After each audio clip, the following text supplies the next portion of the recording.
प्रधानमन्त्रीले प्रतिनिधि सभा भङ्ग गर्ने काम र प्रधानमन्त्रीका विरुद्ध अविश्वासको प्रस्ताव प्रस्तुत गर्ने घटनाबाट यतातिर विचार गर्दाखेरि यो दुईटा पक्षमा रहेकाहरूको बीचमा कुनै व्यक्ति त्यस्तो थिएन जसले दुईटाका बीचमा विचार आदान प्रदान गर्न सकियोस्। तर हामीले यो एकता अभियान सुरु गरेपछि हामी नै हौं दुई थरीका विचारहरू सुन्ने र दुवै थरीलाई फेरि एकतामा ल्याउन सकिन्छ कि भनेर उहाँहरूसित प्रयत्न गर्ने। पछि प्रतिनिधि सभा पुनर्स्थापन भयो। प्रतिनिधि सभा पुनर्स्थापन भएपछि पनि हाम्रो बीचमा विभाजित भएका दुईटा समूहको बीचमा एकताका निम्ति हामीले प्रयत्न गर्यौं, तर हामी सफल हुन सकेनौं। तर पनि त्यसबेला कुनै शक्ति कुनै व्यक्ति थिएन दुईटा समूहका बीच विचार आदान प्रदानका निम्ति सहमत गराउने, दूतको रूपमा यता र उता विचारहरू पुर्याउने र एकताको निम्ति प्रयत्न गर्ने काम हामी बाहेक कोही थिएन। र पछि अघि हरि कमरेडले भनिसक्नु भएको छ, 3 वर्ष पहिले ऋषि कटेल कमरेडले मुद्दा हाल्नुभएको थियो। त्यो रिट निवेदनमाथि 3 वर्षपछि सुनवाई सुरु भयो र त्यसले सर्वोच्च अदालतको त्यो इजलासले ऋषि कटेललाई नेपाल कम्युनिस्ट पार्टी नेकपा भन्ने नाम प्रदान गर्दै नेपाल कम्युनिस्ट पार्टी नेकपा पहिले नै 75 साल जेठ 3 गते स्थापित भएको थियो, त्यो नाम त्यसबाट खोसिदियो। अब फेरि के हो नि भन्ने सम्बन्धमा त्यसले कुनै निर्णय दिन सकेन। तर दुईटा पार्टीलाई विभाजित गरिदियो र पुनर्स्थापित गर्यो। नेपाल कम्युनिस्ट पार्टी नेकपालाई विभाजित गरेर 75 जेठ 2 गतेको अवस्थामा पुर्याइदियो। नेपाल कम्युनिस्ट पार्टी एमाले र नेपाल कम्युनिस्ट पार्टी माओवादी केन्द्रको रूपमा पुनर्स्थापित भए। त्यसपछि नयाँ अवस्था सिर्जना भयो। दुईटा पार्टी पुनर्स्थापित भएपछि सहज रूपमा अगाडि बढ्नेछ, हामीले एउटा एकताको माहौल सिर्जना गर्नेछौँ र त्यो पुनर्मिलनको रूपमा खुसियालीको दिन हुनेछ। एकअर्कासित अङ्गमाल गर्दै संसारको अगाडि नेपाली जनताको अगाडि अब हामी एकताबद्ध भएर अगाडि बढ्यौँ भन्दै उहाँहरूले मुट्ठी कसेर फेरि अर्को सङ्कल्प गर्नुहुनेछ भन्ने एकता अभियानका हामीहरूले ठानेका थियौँ। तर त्यस्तो देखिएन। नेकपा माओवादी केन्द्रभित्र कुनै समस्या थिएन, अहिले पनि कुनै समस्या छैन। तर नेकपा एमाले भित्र पहिले त्यस्तो समस्या नभए पनि अन्तर्विरोधहरू थिए, समूहबद्धता थिए र अहिले झन् जटिल रूपमा ती समस्याहरू प्रकट भए र फेरि त्यो एकता अभियानका हामीहरूलाई एउटा काम नयाँ किसिमले आइपर्यो।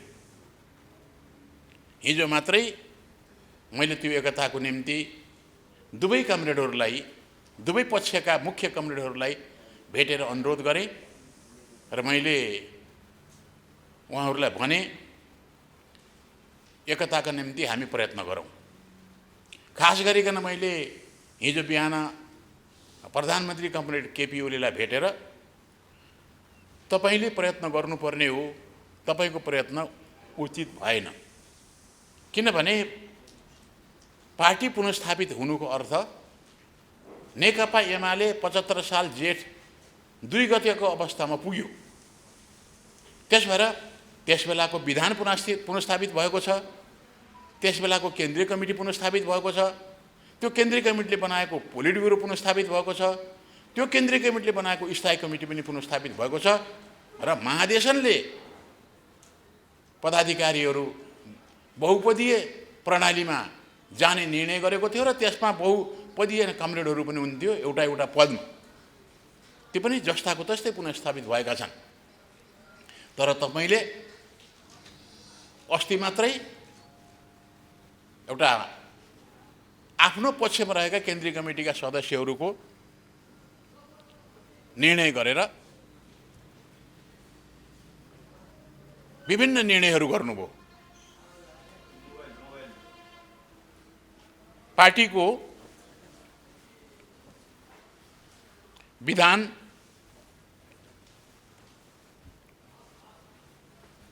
संशोधन गर्ने, तदनुरूप अन्य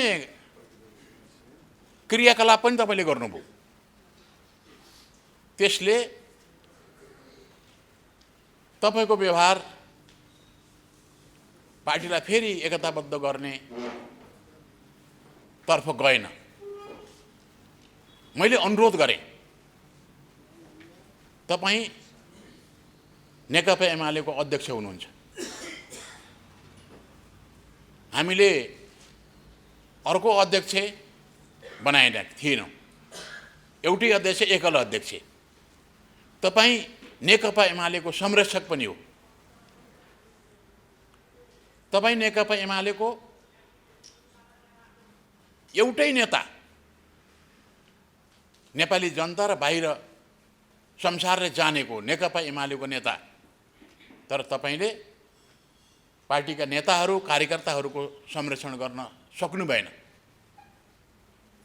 पार्टीभित्र उत्पन्न भएका समस्याहरू, अन्तर्विरोधहरू, त्यसको पनि ठिक ढङ्गले व्यवस्थापन गर्न सक्नु भएन।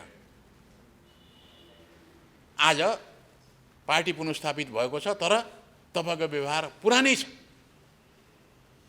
के तपाईलाई त्यस्तो गर्न सुहाउँछ? तपाई मुख्य नेता, हाम्रो पार्टी विधानले तपाईलाई हामी सबैभन्दा माथिल्लो तहको नेता त्यो जिम्मेवारी प्रदान गरेको छ। नेता मात्रै बनाएको छैन र यो देशमा नेकपा एमालेका नीति विचार र सिद्धान्तहरूको आधारमा सिङ्गो राष्ट्रको समृद्धिको बाटोको अगुवाई गर्ने पनि तपाई नेता। तपाईले त्यसो गर्न सक्दैन। त्यसभएर तपाईले तुरुन्तै साथीहरूलाई भन्नुपर्ने हो, पुनर्स्थापित हुँदा बित्तिकै एउटा वक्तव्य दिएर, पहिले हामी विभिन्न कारणले विभाजित अवस्थामा गयौँ, हामीले सोचे जस्तो पार्टी एकता हुन सकेन। त्यसकै कारण आज पार्टी एकता पूर्वको अवस्थामा चाहिँ हामी पुगेका छौँ। यस्तो अवस्थामा हामीले एकअर्कालाई भन्न हुने पनि भने होला, भन्न नहुने पनि भने होला। तर तपाईँ अध्यक्षको नाताले भन्नुपर्दछ, म आत्मलोचना गर्छु, तपाईहरूले पनि आत्मलोचना गर्नुहोस्। म त्यसमा कुनै किसिमको पूर्वाग्रह राख्ने छैन। नयाँ किसिमले हामी अगाडि जाने हो, एकताबद्ध नेकपा एमालेलाई अगाडि बढाउने हो भनेर भन्नुपर्थ्यो र आह्वान गर्नुपर्थ्यो देशभरिका कार्यकर्तालाई कि नेकपा एमालेमा तपाईहरू आउनुहोस्। कसैलाई पनि भेदभाव हुने छैन, पूर्वाग्रहपूर्ण व्यवहार पनि कसैलाई गरिने छैन। यसरी दिनुपर्ने वक्तव्य तपाईले दिनु भएन र तपाईको व्यवहार उचित भएन। अब तपाईँ संरक्षक र नेताको चाहिँ नेतृत्व गर्ने ठाउँमा तपाईँ हुनुहुन्छ, तपाईँले संरक्षण गर्नुहोस्। पार्टीभित्र उत्पन्न भएका समस्याहरू समाधान गर्न प्रयत्न गर्नुहोस्। हामी तपाईँसित सँगै बसेर ती सबै समस्याहरूलाई समाधान गर्न, अन्तर्विरोधहरूलाई समाधान गर्नको पनि सहयोग गर्छौँ। म तपाईँको साथमा हुनेछु। यसको साथै मैले उहाँलाई अब तपाईँले तपाईँको नेतृत्वको सरकार अनि त्यसको समर्थनमा वामपन्थीहरू नआउने सरकार त्यसरी नचलाउनुहोस्। तपाईले आह्वान गर्नुहोस् कि हामी फेरि पनि वामपन्थी सरकार दिन चाहन्छौँ।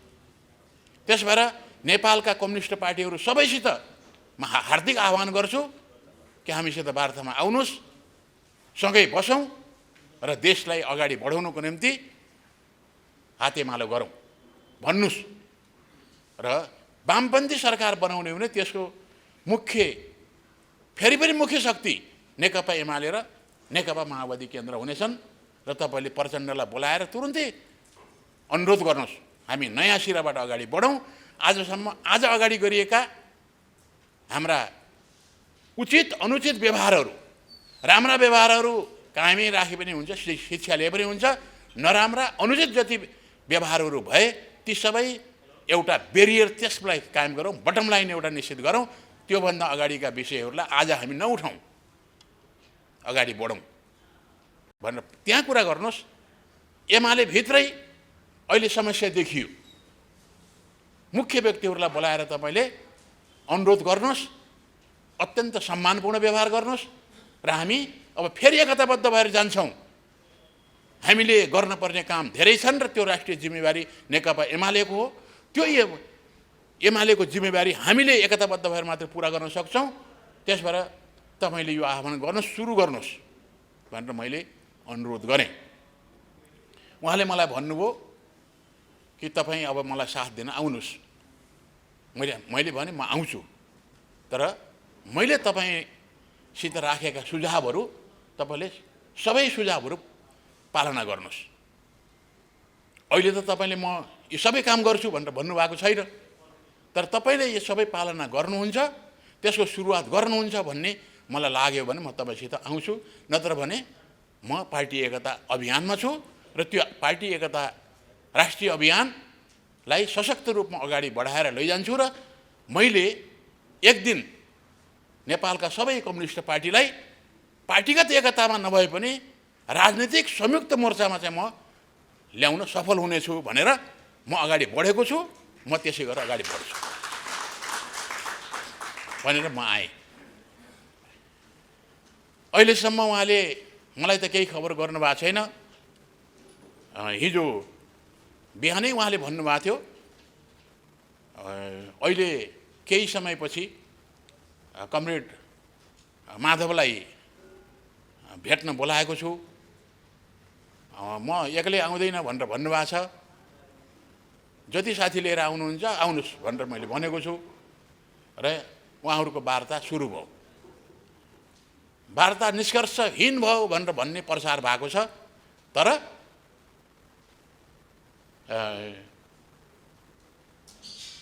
नेपाल कम्युनिस्ट पार्टी नेकपाको रूपमा हामी हुँदा सुरु भए अन्तर्विरोध सुरु भएर अलग अलग किसिमले अगाडि बढेपछिको पहिलो भेट हो उहाँहरूको। अहिले भर्खरै निष्कर्षहीन भन्न सकिँदैन, तर प्रयत्न सुरु भएको छ। त्यो प्रयत्नलाई अझ हार्दिकतापूर्वक अगाडि बढाउँदै एकै ठाउँमा बस्नको निम्ति कमरेड केपी ओलीले प्रयत्न गर्नुहुनेछ र एकता अभियानका हामी सबै साथीहरू त्यो उहाँको प्रयत्नलाई सफल बनाउनको निम्ति हामीले सहयोग गर्नेछौँ।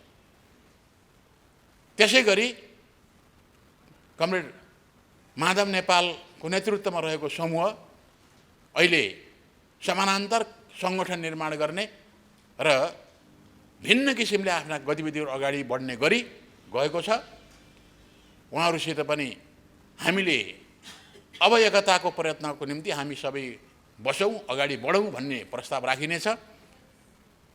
तर एउटा अवरोध कमरेड केपी ओलीले, अध्यक्ष कमरेड केपी ओलीले हटाउन तयार हुनुपर्छ।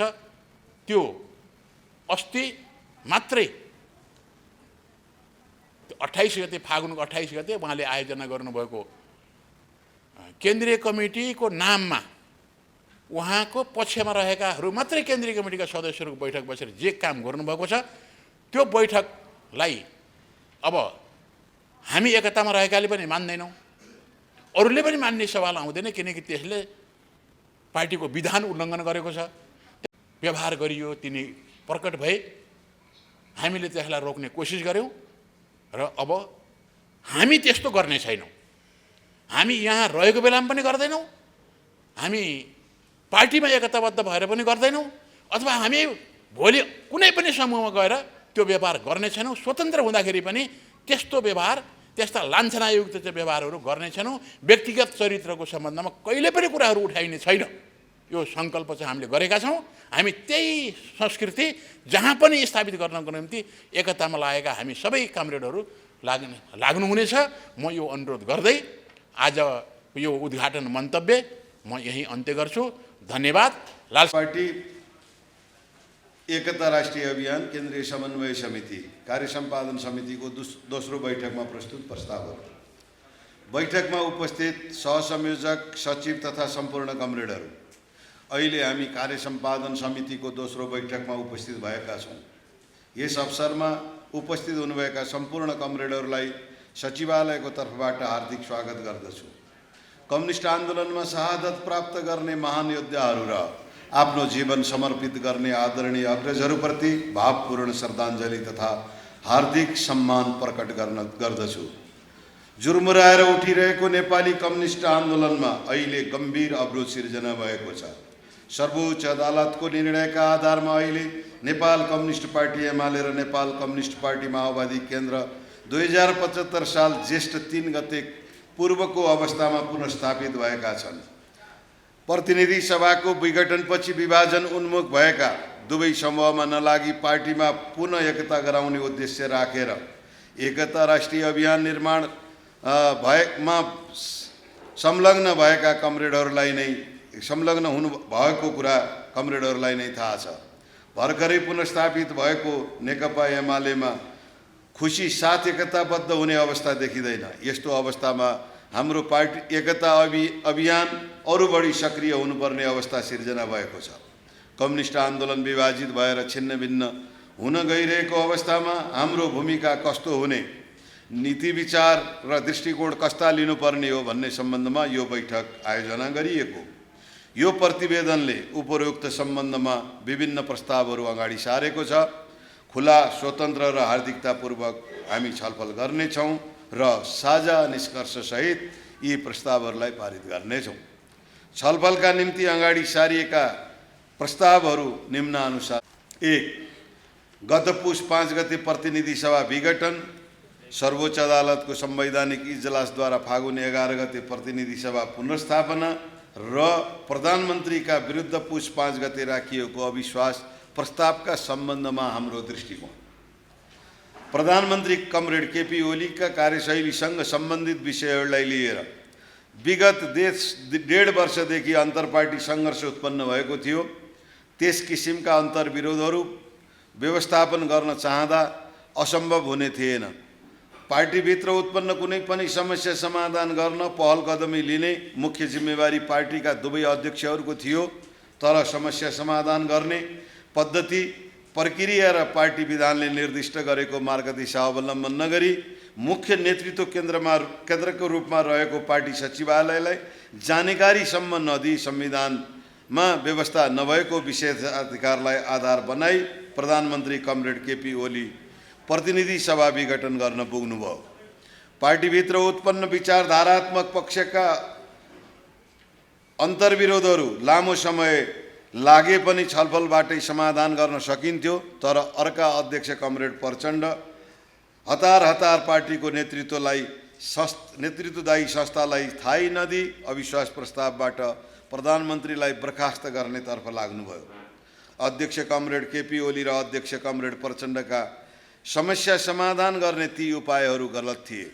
सर्वोच्च अदालतको संवैधानिक इजलासले प्रधानमन्त्रीको कदमलाई असंवैधानिक ठहर गरेपछि त्यो गलत र हानिकारक साबित भएको छ। सर्वोच्च अदालतमा ऋषि कट्टेल वादी रहेको मुद्दामा प्रतिवादी बनेको नेपाल कम्युनिस्ट पार्टी नेकपाको विपक्षमा फैसला भएपछि 75 साल ज्येष्ठ 3 गते एकीकृत भएका नेकपा एमाले र नेकपा माओवादी केन्द्रलाई पूर्ववत अवस्थामा पुनर्स्थापित गरेपछि प्रधानमन्त्रीका विरुद्ध अविश्वासको प्रस्ताव स्वतः निष्क्रिय भई समाप्त भएको छ। तर त्यसबेला उत्पन्न अन्तर्विरोध भने अहिले पनि व्यवस्थापन गर्न सकिएको छैन। तर पनि आफ्नै पार्टीका अध्यक्ष रहेका प्रधानमन्त्रीका विरुद्ध पार्टी विधानलाई व्यवस्था गर्दै अविश्वासको प्रस्ताव राख्ने काम पनि गलत र हानिकारक थियो। अब त्यसलाई मित्रतापूर्ण रूपमा आपसी समझदारी विकास गरेर पार्टीभित्र छलफल गरी समाधान गर्नुपर्छ। सकारात्मक प्रयत्न गर्ने हो भने समाधान गर्न सकिने अवस्था पनि विकसित हुन सक्छ। यस सम्बन्धमा अविश्वास प्रस्ताव प्रस्तुत गर्न सहमत कमरेडहरूलाई पार्टी समक्ष आत्मालोचित हुन एकता राष्ट्रिय अभियान अनुरोध गर्दछ। प्रतिनिधि सभा विघटन गर्ने प्रधानमन्त्रीको कदमलाई संवैधानिक इजलासले असंवैधानिक ठहर गरेपछि प्रधानमन्त्री कमरेड केपी ओलीले नैतिकताको आधारमा राजीनामा दिनुभएको भए जनताको नजरमा उहाँको प्रतिष्ठाले सगरमाथा छुने थियो। तर उहाँले त्यसो नगर्दा प्राप्त भएको त्यो अवसर आज गुमेको छ। प्रधानमन्त्री कमरेड केपी ओलीले कसैले माग नगरे पनि विश्वासको मत लिनु उपयुक्त देखिन्छ। त्यसो गर्न नसक्नु भएमा पार्टी अध्यक्ष कमरेड केपी ओलीलाई आफ्ना गलत कार्यशैलीप्रति कमसे कम नेपाली जनता समक्ष आत्मालोचित हुन एकता राष्ट्रिय अभियान अनुरोध गर्दछ। 2. नेपाल कम्युनिस्ट पार्टी एकीकृत मार्क्सवादी लेनिनवादी पुनर्स्थापनापछि पार्टी अध्यक्ष कमरेड केपी ओलीले आफ्नो पक्षमा रहेका सदस्यहरूको बैठकलाई केन्द्रीय कमिटी बैठक नाम दिएर गर्नुभएको निर्णयहरूका सम्बन्धमा नेकपा एमालेको 9औं महाधिवेशनपछि पार्टीमा 2 पक्ष निर्माण भएका थिए। नेकपा एमाले र नेकपा माओवादी केन्द्रका बीच पार्टी एकीकरण भएपछि अध्यक्ष कमरेड केपी ओलीका कार्यशैलीको आलोचनाको सन्दर्भमा खास गरी कमरेड माधव नेपाल पक्ष र कमरेड प्रचण्ड पक्ष मिलेर एउटा पक्ष बनेको अवस्था थियो।